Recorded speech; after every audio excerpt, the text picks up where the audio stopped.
Hi guys, எல்லாருக்கும் வணக்கம். நான் இதுதான் ஃபஸ்ட் டைமு வீடியோ போடுறது. எதுக்காக போடுறோன்னா தக் லைஃப் படத்துக்காக தான். இப்போது ஜனங்க என்ன பண்ணுறாங்கன்னா, இந்த ரிவ்யூஸுங்கெல்லாம் கேட்டுட்டு படம் நல்லா இல்லை அப்படின்ட்டு தேட்டருக்கு போய் படம் பார்க்காம ரொம்ப பேர் அதை தள்ளி வச்சுருக்குறாங்க. கதை இல்லை, டைரக்ஷன் சரியில்லை, மணிரத்னம் சரியாக பண்ணல, கமல்ஹாசன் சரியாக நடிக்கலை, அது மாதிரி ஏதோ கதை சொல்கிறாங்க.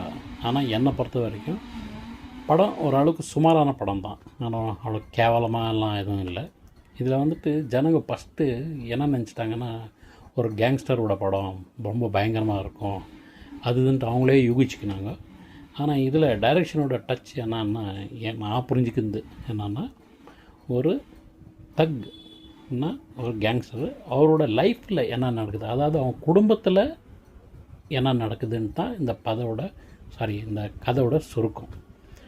அதாவது அவர் வெளியில் என்ன பண்ணுறாங்கன்ட்டு அதுக்கு இம்பார்ட்டன்ஸ் கொடுக்கல, அந்த ஃபேமிலிக்குள்ளே என்னென்ன நடக்குது அந்த மாதிரி தான் இந்த கதை. நீங்கள் அந்த கண்ணோட்டத்தில் படத்தை பார்த்தா ஓரளவுக்கு உங்களுக்கு படம் நல்லா தெரியும்ன்ட்டு என்னோடய ஒப்பீனியனு.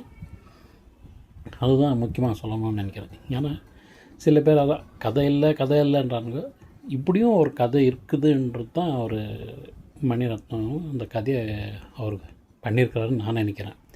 ஏன்னா சுமார் படம் நம்ம பார்த்துருக்குறோம், கேங்ஸ்டர் ஒருத்தருக்கு அடிச்சுக்கிறது, அவனை ரிவேஞ்ச் பண்ணுறது, கொலை பண்ணுறதுன்ட்டு.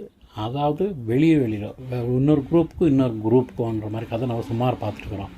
ஆனால் ஒரே குரூப்பில் எப்படி நடக்குதுன்றது தான் இந்த படத்தோட கதையாக அவங்க ஒரு என்ன சொல்லுவாங்க இல்லையா, அந்த சைட்லைன்றது இல்லை guideline what ever it is, அதை எடுத்து இந்த படம் பண்ணியிருப்பாங்கன்ட்டு என்னோடய ஒப்பீனியனு. அதனால் நீங்கள் ஃபுல் கேங்ஸ்டர் படமாக நினைக்காம ஒரு ஒரு கேங்ஸ்டரோட குடும்பத்தில் என்னென்ன நடக்குது, என்னென்ன நிகழ்வு நடக்குது, அதே மாதிரி ஒருத்தன் கேங்ஸ்டராக ஆனால் அவனோட லைஃப்பு, அவங்க ஃப்யூச்சரெல்லாம் என்ன மாதிரி ஆகுதுன்ற மாதிரி தான் இது ஒரு கதையாக இருக்குது. ஸோ நீங்கள் அந்த கண்ணோட்டத்தில் இந்த படத்தை பார்க்கணுன்ட்டு நான் விரும்புகிறேன். தேங்க்யூ.